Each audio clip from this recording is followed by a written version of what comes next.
Lawsuit against Bank of America on Tuesday, accusing the bank of defrauding its investors. The Justice Department, along with the Security and Exchange Commissions, says that the bank vastly understated the risks involved in its sale of residential mortgage-backed securities, ultimately defrauding investors of $850 million. Now, the lawsuit alleges that the banks made misleading statements to these investors and did not disclose important information about the details of the mortgages that comprise these securities.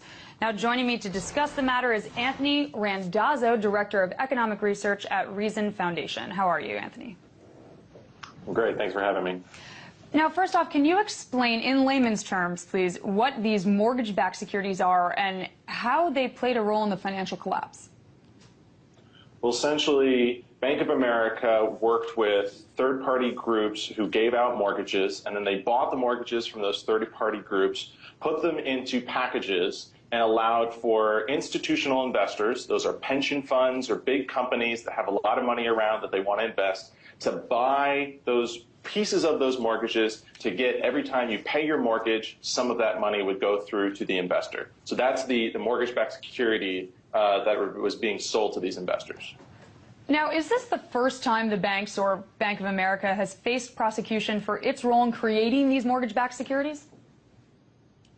Well, there have been a number of lawsuits, and a lot of the lawsuits and settlements so far have been about what happened after the crisis, particularly in relation to how banks like Bank of America worked with foreclosures. This is one of the first big lawsuits about the creation of mortgage-backed security and not telling investors everything about them, or so the Justice Department and the SEC claims. And so what's big about this particular case is, in addition to its size, is whether or not it can be proved that there was malicious intent on behalf of Bank of America to defraud investors. Now, B of A, they bought Countrywide, which proved to be a very bad financial decision. Do you think Countrywide knew what it was doing when it created these toxic mortgages?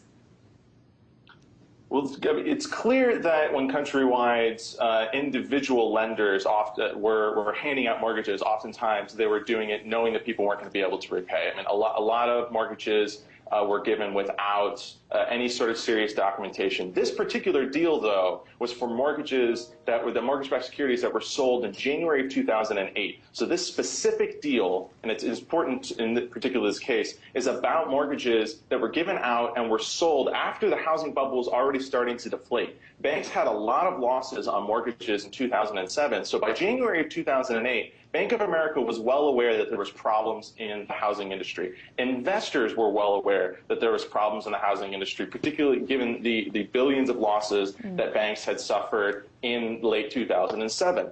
This is not exactly what was going on in the heart of the housing bubble. And so I think what's important to consider is, did Bank of America have a consistent pattern, and Countrywide, a consistent pattern of defrauding the institutional investors that were buying mortgage-backed securities, or was it just in this one particular instance that the SEC and Department of Justice can prove that there was malicious intent and not a non-disclosure of all the necessary important documents? Now, what do you think this newest lawsuit we're talking about means for Bank of America, and what do you predict will happen? I'm not exactly sure what's going to happen because there's a lot of the paperwork that still needs to be publicly gone through. I think that one of the problems with this case is that if you look at the SEC's filing, the first thing that they say is they put this in context of the whole financial crisis. And this is a deal that was done in January of 2008 while the housing bubble was already starting to deflate, not the heart of it. And I think that's problematic to try and go after them more broadly. That being said, what it does look like is that there were a number of disclosures that weren't issued properly, like Bank of America, so they might be able to prove that by the letter of the law, they definitely violated claims. But investors were investing in this because Fitch gave $822 million of this deal a AAA rating. So investors and Bank of America were depending on a credit rating agency to do a lot of the due diligence on this particular batch of mortgages. That credit rating agency gave it a AAA rating for almost all of it, and everybody was just happy and kind of went along with it. So it may be that they failed to follow the law and it wasn't malicious, which, given that credit rating, I wouldn't be surprised if that's what happened. But because this was 2008, it would be somewhat surprising that they really didn't know what was going on.